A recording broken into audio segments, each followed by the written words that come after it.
제가 미국에서 16년 동안 살면서 여러 도시들을 돌아볼 기회가 있었습니다. 그 중에서 제가 제일 좋아하는 도시는 물론 제가 살았던 시카고도 있지만은 뉴욕을 저는 참 좋아했고요. 그런데 굉장히 인상 깊었던 도시를 꼽으라고 한다면 저는 라스베가스를 꼽고 싶습니다. 네바다 사막 한복판에 있는 이 라스베가스는요, 세계적인 관광 도시이죠. 저에게 라스베가스가 인상 깊었던 두 가지 이유가 있는데요. 하나는 그 도시의 화려함 때문이었습니다. 여러분, 말 그대로 사막 한복판에 도시가 세워져 있거든요. 제가 저기 라스베가스를 방문했던 것은 두 번인데 두 번 다 공교롭게도 아주 밤늦게 운전을 해서 라스베가스로 가야 했었습니다. 한참을 그 네바다 사막을 쭉 운전해서 가면요, 보이는 것이라고는 차량 불빛밖에 없어요. 그나마도 차가 마주 오면은 불빛이라 보이지만은 그렇지 않으면 정말 여러분 캄캄합니다. 불빛 하나 찾아보기 어렵습니다.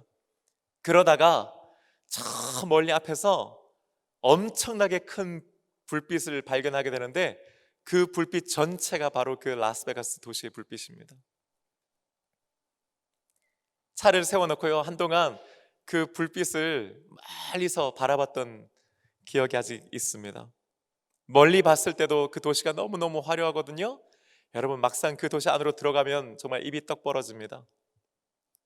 화려한 조명과 멋진 건물들이 가득 차 있고요, 한밤중에도 전 세계 각지에서 몰려든 사람들로 거리가 가득합니다. 낮에도 그렇지만 밤의 라스베가스는 더욱 아름답습니다. 제가 라스베가스에서 인상 깊었던 두 번째 이유는요, 그날 밤 제가 호텔 창문에서 바라보았던 그 호텔의 뒷골목 때문이었습니다. 제가 묵었던 호텔은 그렇게 좋은 호텔이 아니었어요. 그래서 풍광이라고 하는 것도 별로 없었습니다. 그래도 밖을 좀 내다보고 싶어가지고 이제 호텔 창문으로 이렇게 밖을 내다봤는데요, 멀리 보이는 화려한 건물이 아니라 바로 밑으로 보이는데 호텔 뒷골목에 있는 노숙자들이었습니다. 그 좁은 골목에 움크리고 앉아 잠을 청하는 노숙자들이 많았습니다. 지금도 그 장면이 저에게는 마치 사진의 한 장면처럼 아주 선명하게 남아 있습니다. 화려한 도시에 수많은 인파들 속에서 움크리고 잠을 청하던 노숙자, 상당히 그 이미지가 대비되지 않습니까? 사실 어느 도시에나 노숙자들은 있게 마련이지요. 하지만 세상에서 가장 화려한 도시고 가장 손꼽히는 부자들이 많이 살고 있는 그 라스베가스 도시 한복판에서 보았던 노숙자의 모습은 어딘지 모르게 더 힘들고 외롭고 초라해 보였습니다. 오늘 본문 말씀의 배경이 되는 곳은 여리고라고 하는 도시입니다. 여러분 중에는 여리고 하면 제일 먼저 여호수아 2장 말씀을 떠올리는 분들이 계실지도 모르겠습니다. 맞습니다. 이스라엘 백성들이 출애굽하여서 광야 40년을 지나고 난 다음에 적과 꿀이는 가나안 땅에 들어가기 위해 제일 먼저 마주쳤던 성이 바로 여리고 성이었지요. 높고 큰 성벽에 둘러싸였던 그 성을 하나님께서 알려주시는 방법으로 이스라엘 백성들이 순종하였을 때에 기적적인 방법으로 정복해내지 않습니까? 바로 그 성, 거기가 바로 여리고입니다. 그 후 오랫동안 버려졌던 도시는 헤롯 임금이 겨울 별장을 지으면서 재건되기 시작했습니다. 연중 온화한 기후와 주변의 아름다운 풍경, 그리고 왕의 겨울 별장이 더해지면서 도시는 빠르게 성장했습니다. 헤롯 임금은 이후에 그 도시에다가 원형 경기장과 또 경마장까지 건설했다고 합니다. 크고 화려한 도시, 연중 예루살렘으로 오르기 위해서는 반드시 거쳐야 되는 도시가 여리고였기 때문에 그 도시는 항상 사람들로 북적였습니다. 오늘날의 라스베가스와 같은 도시가 바로 그때 당시에 여리고였다고 생각하면 여러분 맞습니다. 반면에 이런 화려한 도시 속에 너무나 초라하고 비참한 인생을 살았던 한 사람이 있었습니다. 마치 라스베가스의 화려함에 가려져서 있는지조차 몰랐던 호텔 뒷골목에서 잠을 청하던 노숙자와도 같은 인생 말입니다. 성경은 그를 이렇게 소개합니다. 46절의 말씀,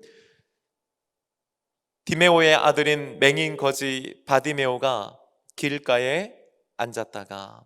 아멘. 맹인, 거지, 바디메오. 여러분, 이 세 가지 단어를 조합해 보면요, 여러분, 한마디로 최악입니다. 그는 어떤 사람입니까? 우선 그는 맹인이었습니다. 보지 못하는 사람이란 말이죠.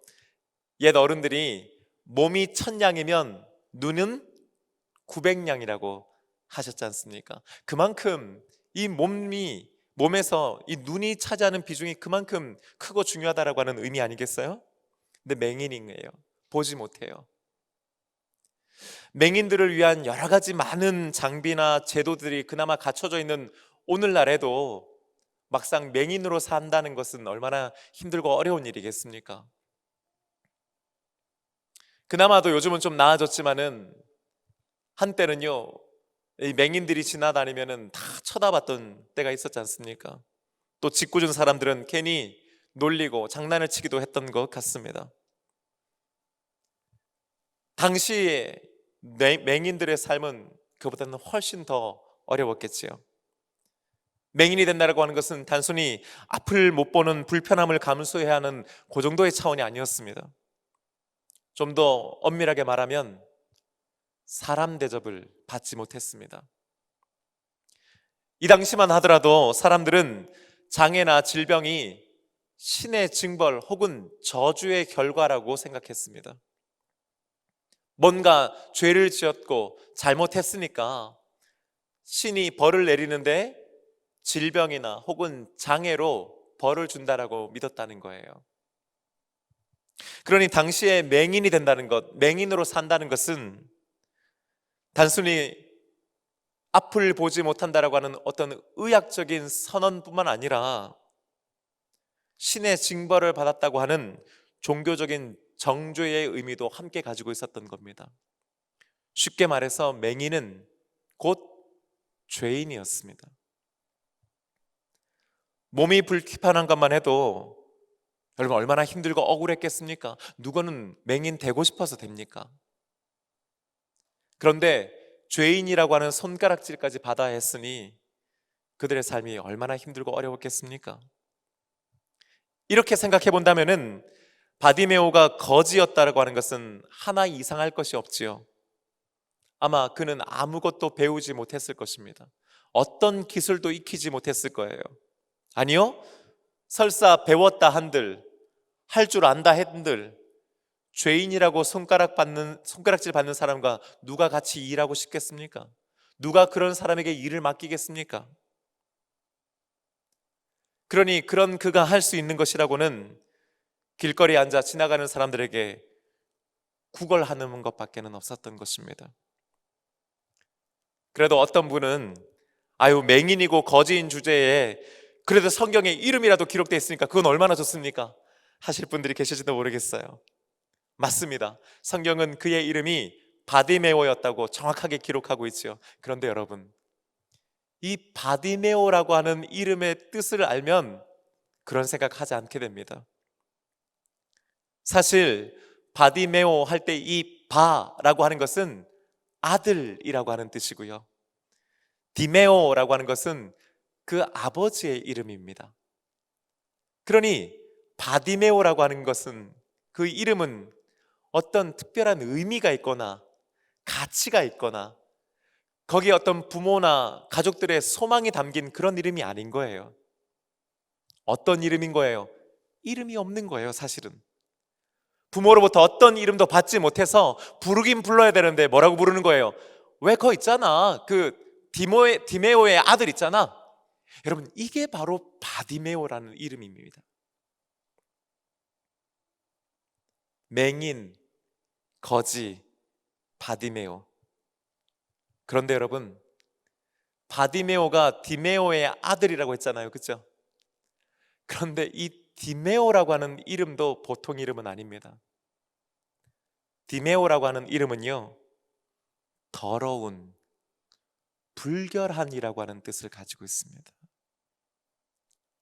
그러니 바디메오라고 하는 이름의 의미를 굳이 우리가 찾아본다면 더러운 자의 아들이에요. 불결한 자의 아들이라는 뜻입니다.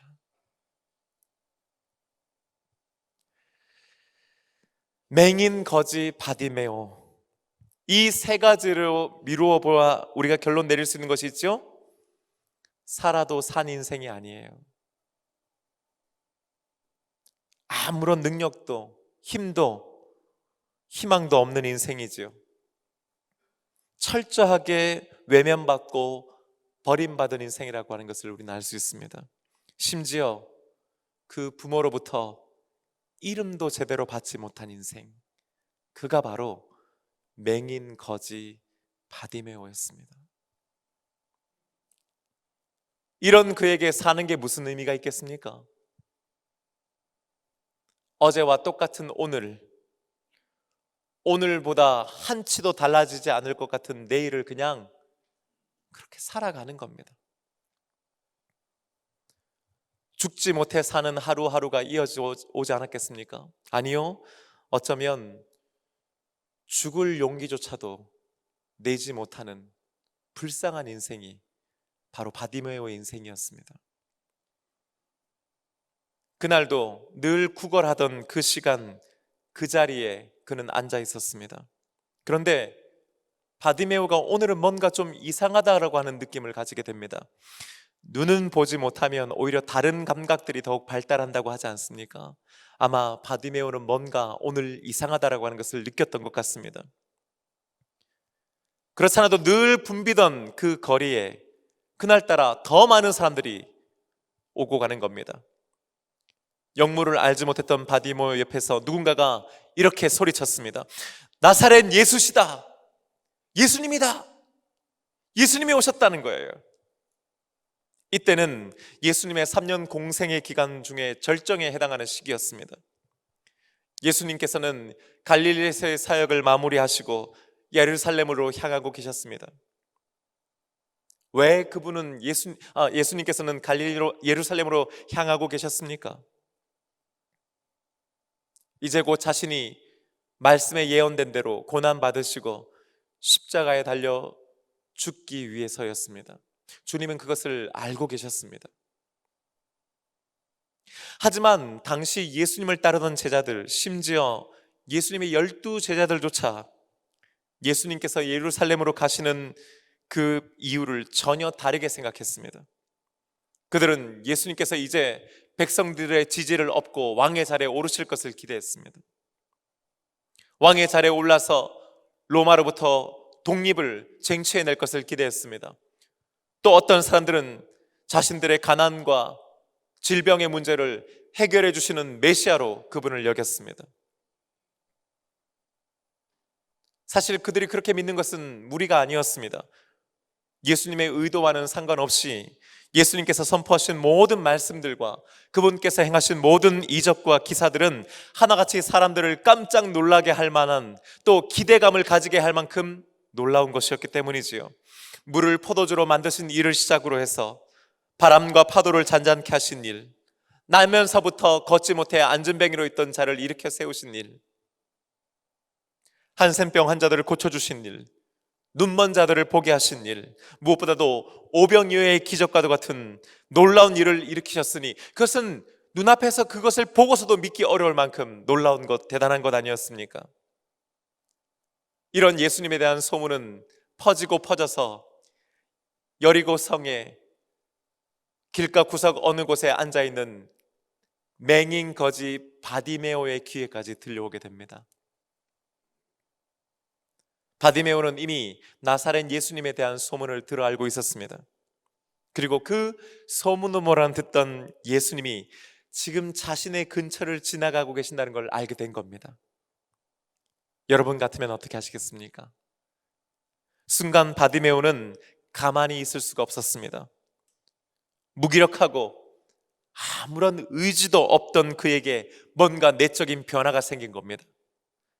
그는 본능적으로 뭔가 해야 된다고 생각했어요. 하지만 생각해 보십시오. 맹인이며 거지인 바디메오가 뭘 할 수 있겠습니까? 시간은 지났는데 이번 기회를 놓칠 수는 없었습니다. 그러니까 그가 할 수 있는 유일한 한 가지를 합니다. 그것은 바로 소리치는 것이었습니다. 47절의 말씀입니다. 나사렛 예수시란 말을 듣고 소리질러 이르되 다윗의 자손 예수여 나를 불쌍히 여기소서 하거늘. 아멘. 성경은 바디메오가 소리 질렀다고 기록하고 있습니다. 여러분, 살면서 소리 질러 보신 경험이 있으세요? 집에서 싸울 때 말고요. 여러분의 삶에 살면서 혹시 살려주세요 하고 소리 친 적 있으세요? 도와주세요 하고 간절하게 외친 적 있으세요? 아마 생각보다 없을 겁니다. 여러분, 이게 잘 안 됩니다. 오늘 집에 가서요, 방문 잠그고 방 갖고 한번 혼자서 소리 한번 여러분 질러보세요. 잘 될 것 같죠? 막상 소리 질러보라면 잘 안 됩니다. 소리가 그렇게 안 나옵니다. 집에서 문 닫고 혼자 방 안에서 해도 잘 안 되는데 많은 사람들 앞에서 소리 지른다? 여러분, 그건 생각보다 쉽지 않습니다. 더군다나 바디메오잖아요. 맹인, 거지, 바디메오잖아요. 그가 일평생 살면서 누구와 제대로 대화라도 한번 해봤겠습니까? 자기 목소리를 한번 크게 내본 적이 있겠습니까? 소리 질러본 적이 있겠습니까? 그런 그가 그 수많은 사람들이 모여있는 곳에서 소리 지른다? 그건 결코 쉬운 일이 아닙니다. 그런데 바디메오가 소리 지릅니다.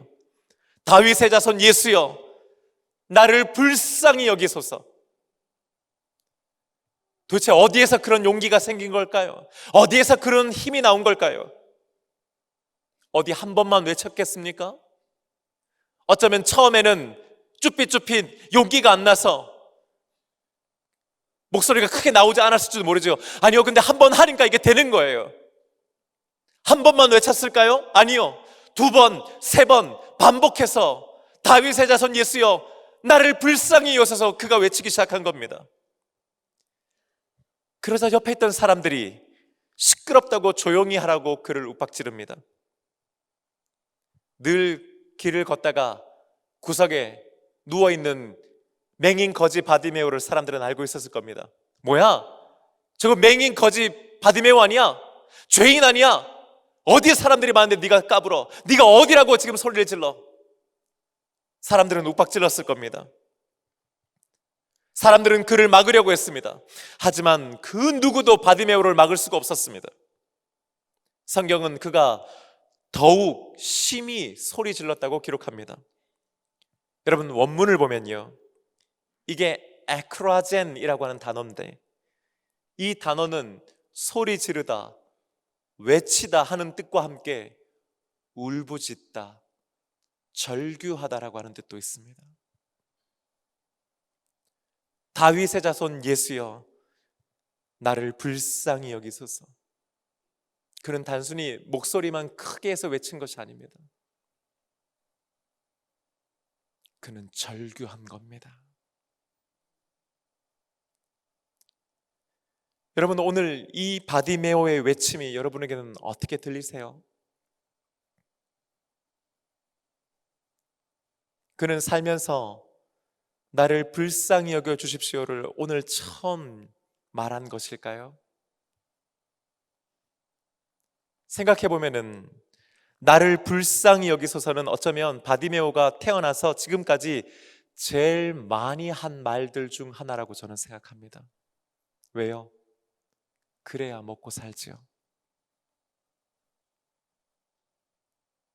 지나가는 사람들의 발소리가 들리면은 그는 아마 본능적으로 몸을 숙이면서 최대한 불쌍한 표정으로, 최대한 가녀린 목소리로 불쌍히 여겨주세요라고 말했을 것입니다.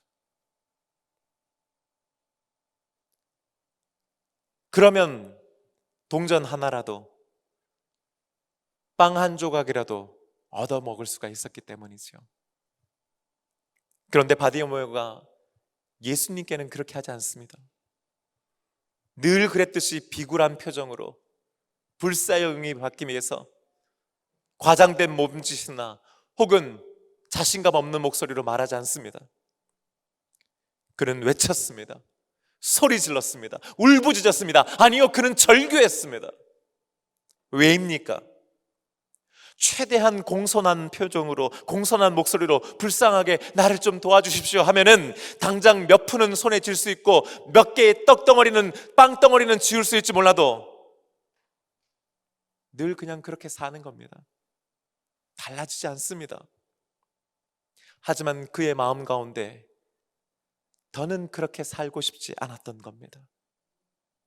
더는 이렇게 안 살겠다고 하는 겁니다. 그냥 그렇게 돈 몇 푼 쥐어주는 거 받고 끼니만 겨우 때우면서 비참하게 비루하게 그렇게 사는 것이 아니라 정말 한번 다르게 살아보고 싶습니다라고 하는 열망이, 그 간절함이 그에게서 나온 것인 줄로 믿습니다. 예수님 한번 도와주십시오 하는 거예요. 예수님 한번 살려주십시오 하는 거 아니겠습니까? 내가 지금까지는 이렇게 살아왔지만 나는 더 이상은 이렇게 살고 싶지 않습니다 하는 거예요. 더 이상은 맹인으로, 죄인으로, 누군가의 더러운 불결한 사람의 아들이라고 하는 이름으로 살고 싶지 않습니다 하는 것 아니겠습니까? 다른 말로 뭐예요? 예수님, 나도 한번 사람답게 살고 싶습니다. 나도 한번 사람처럼 살게 해 주옵소서 하는 것 아니겠습니까? 그가 왜 이토록 예수님을 간절하게 부르짖었습니까? 왜 자신을 불쌍히 여겨주시기를 구했습니까? 왜 그는 한 번도 용기 낸 적 없었는데 그 순간 용기를 냈습니까? 단순히 보고 싶어 하는 간절함 때문만은 아닙니다. 무엇보다도 그분, 예수님께서 자신을 고치실 수 있다고 하는 믿음이 그에게 있었기 때문인 줄로 믿습니다. 생각해 보십시오. 그에게 이런 믿음이 없었다면 그는 결코 그 많은 사람들 앞에서 소리 지르지 못했을 것입니다. 그에게 이런 믿음이 없었다면 그는 결코 예수님 앞으로 나아갈 수 없었을 것입니다. 그는 앞을 보지 못하는 맹인이었고 사람들로부터 죄인이라고 하는 손가락질을 받았던 사람입니다. 그는 남들의 동양 도움이 없이는 하루도 연명할 수 없는 비참하고 비루한 인생을 살았던 사람입니다. 하지만 그 땅바닥에 붙어 사는 비참한 인생이었던 그의 귀에도 예수님에 대한 소문이 들렸습니다. 그런데 놀랍게도 그 소문을 듣고 그가 예수님을 믿습니다. 이분이라면 나를 고칠 수 있겠구나. 그러니 여러분, 바디메오의 이 부르짖음은 자신의 상황에 대한 안타까움과 절망의 비명이 아니야, 절규가 아니라 보고자 하는, 낫고자 하는 믿음과 소망의 절규였는 줄로 믿습니다. 이런 바디메오의 믿음의 절규에 예수님께서 어떻게 반응하십니까? 이어지는 49절 말씀은 이렇게 기록합니다.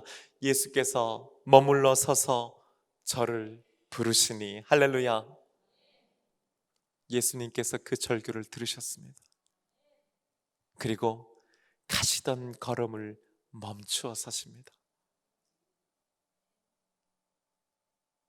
그리고 그를 불러주십니다.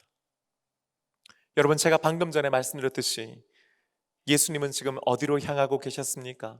예루살렘입니다. 왜 그리로 가고 계셨습니까?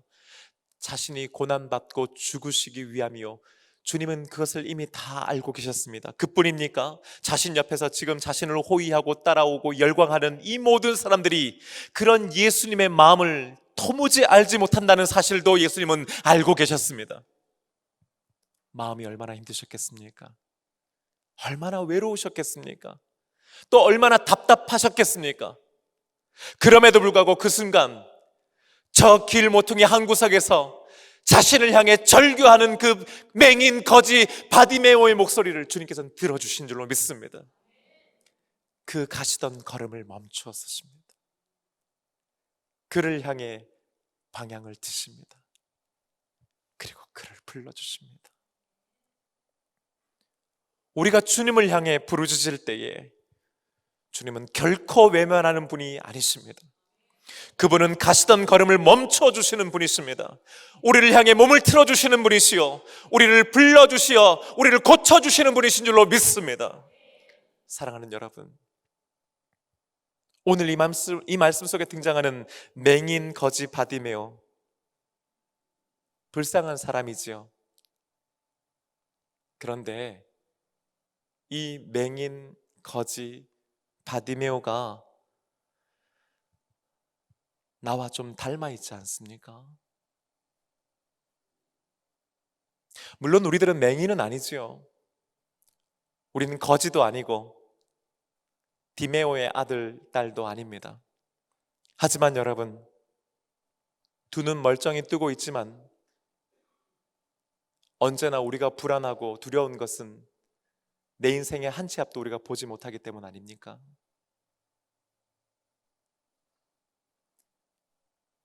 남들은 다 길이 보인다고 하고 남들은 다 해답을 본다고 하는데 정작 나는 내 가정의 문제가 안 보이고 내 자녀들의 어려움이 안 보이고 남들은 다 해답을 제시하는데 그것을 보지 못해 눈은 떠 있으나 보지 못하는 맹인이 우리들은 아닙니까? 여러분은 여러분의 문제가 잘 보이십니까? 그 문제에 대한 해답을 여러분은 보고 사십니까? 육신의 눈은 뜨고 있지만은 마음의 눈이 가려워져 있지 않습니까? 멀쩡히 육신의 눈은 뜨고 있지만 당장에 내 눈앞에 있는 이익에 눈이 멀고 욕심의 눈이 멀고 성공의 눈이 멀고 남들에게 보여지는 것에 눈이 멀고 또 죄의 눈이 멀어 영안이 닫혀 있는 것은 아닙니까? 좋은 집에 살고 있고 차도 좋은 것으로 바꾸고 있지만은 먹고 사는 데는 별 지장 없지만은 정작 여러분, 우리들의 마음은 텅 비어 있지 않습니까? 좋은 것 찾아 먹고 좋은 것을 가지고 사고 누리는데도 왜 우리들은 여전히 배고프고 왜 여전히 우리는 뭔가 새로운 것들을 늘 찾아 헤맵니까? 많은 것들을 가지면 가질수록 채우면 채울수록 우리가 깨닫는 것은 그것들로는 우리들의 인생이 부유해지지 않다는 거는 바로 그 사실 아닙니까? 정말 우리가 제대로 된 것들을 손에 쥐고 있습니까? 정말 값진 것들을 우리는 가지고 있습니까? 마음의 거지, 영적인 거지가 우리들의 모습은 아닙니까? 아버지로부터 제대로 된 이름 하나 받지 못한 바디메오, 때로 우리는 가장 사랑하는 가족들로부터 외면받을 때가 있습니다. 가장 사랑하는 사람들로부터 사랑과 관심조차 받지 못해 힘들고 외로워하는 우리들의 모습, 그토록 애써서 몸이 부서져라 일하며 자식들을 키웠는데 자식들이 알아주지 않을 때 우리는 우리 자신이 바디메오라고 하는 것을 생각하게 됩니다. 나를 낳아주신 부모로부터 버림받을 때, 아무런 돌봄과 사랑을 받지 못할 때 비록 이름은 가졌으나 실상은 우리들의 모습이 바디메오의 모습인 것입니다. 맹인 거지 바디메오가 불쌍합니까? 아니, 그만 불쌍합니까? 어쩌면 우리들도 불쌍한 존재들 아닙니까? 제가 말씀을 준비하면서요, 제 자신이 참 불쌍하다는 생각이 들었습니다. 왜인지 아십니까? 내가 맹인 거지 바디메오인지도 모르고 살아가기 때문입니다. 내가 불쌍한 사람인데 내가 불쌍한지도 모르고 우리는 살아갑니다. 어쩌면 그래서 우리는 더 불쌍한 것인지도 모르지요. 예수님께서 지금 우리와 함께 계심에도 불구하고, 예수님이 지금 우리 곁에 계심에도 불구하고 자신이 불쌍한지조차 몰라서, 자신이 맹인이요 죄인이요 거지요 바디메오인지조차도 인식하지 못해서 그 좋은 기회가 왔음에도 불구하고 외치지 못하는 우리들의 모습은 그래서 더 불쌍한 것 아니겠습니까? 제가 우리 성도님들을 만나서 신방을 하고 상담을 하고 말씀을 나누다 보면은 한 분 한 분의 이야기를 듣다가 마음이 아프고 힘이 들고 눈물이 날 때가 있습니다. 저마다 다 아픔과 연약함들을 우리는 가지고 있죠. 여러분, 지금 우리가 다 이렇게 차려입고 앉아 있으니까 아무 문제 없는 것 같지만은 한꺼풀만 벗겨보면은 가시가 없는 사람이 없고 가시가 없는 가정이 없습니다. 아유, 설마 저 사람은, 그래도 저 장로님은, 저 권사님은, 저 집사님은 괜찮으실 것 같은데, 아니요, 어김없습니다. 어김없습니다. 다 어려움이 있습니다. 그런데 제가 정말로 안타깝고 마음이 아프고 눈물 나는 이유는 다른 데 있습니다.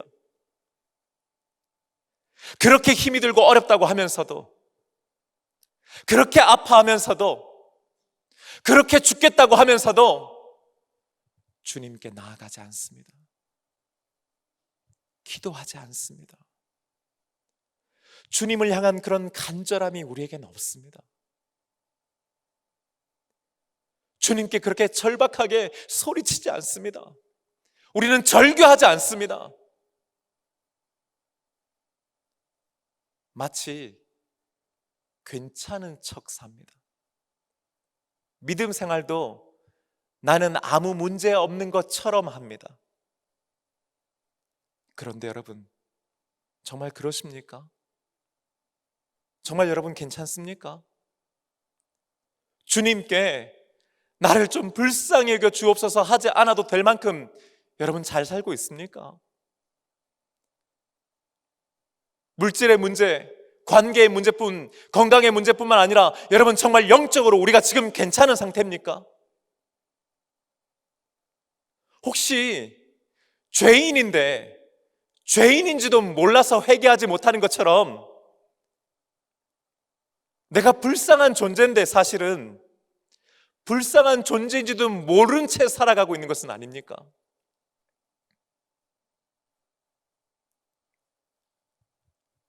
오늘은 사순절 둘째 주일입니다.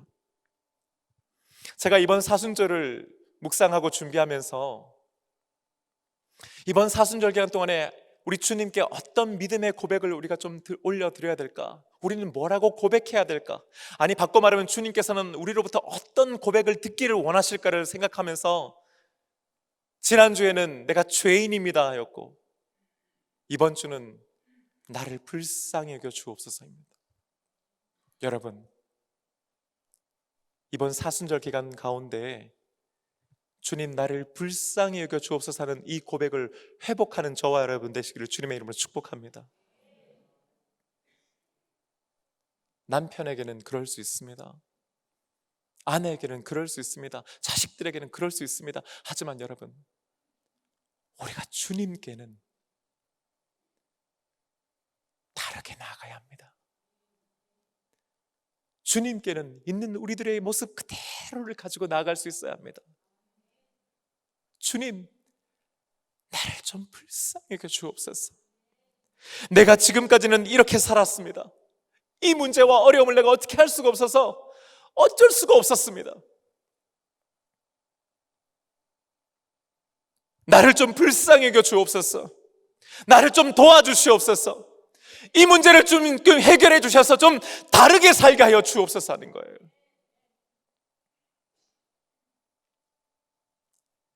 이번 한 주간 여러분 주님의 이름을 부르는 저와 여러분 되기를 소원합니다. 주님께 불쌍히 여겨 주옵소서라고 여러분 우리는 기도해야 합니다. 그것이 우리 안에서 터져 나오는 은혜가 있어야 하는 것입니다. 바로 그럴 때 주님께서는 우리의 그 간절한 외침을, 절규를 들어주십니다. 가시던 걸음을 멈추어 주시는 것입니다. 그리고 돌봐 주십니다. 이번 한 주간 주님, 나를 불쌍히 여겨 주옵소서. 주님, 내 배우자를 좀 불쌍히 여겨 주옵소서. 주님, 우리 자녀들과 손들을 좀 불쌍히 여겨 주옵소서. 우리 가정을 주님 좀 불쌍히 여겨 주옵소서. 내가 그토록 붙잡고 있는 어떻게든 해보려고 하는 내 기업, 내 직장, 일터, 내 가게, 주님 불쌍히 여겨주셔 도와주시옵소서 하는 거예요.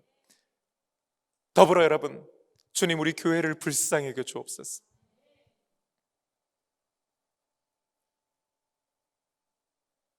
주님 앞에 이 고백을 회복하고 주님께서 이 고백을 들어주셔서 이번 한 주간 우리를 만나주시는 귀한 은혜가 있기를 주님의 이름으로 축복합니다. 우리 함께 다 같이 일어나서요, 이렇게 찬양하면서 고백해 보십시다.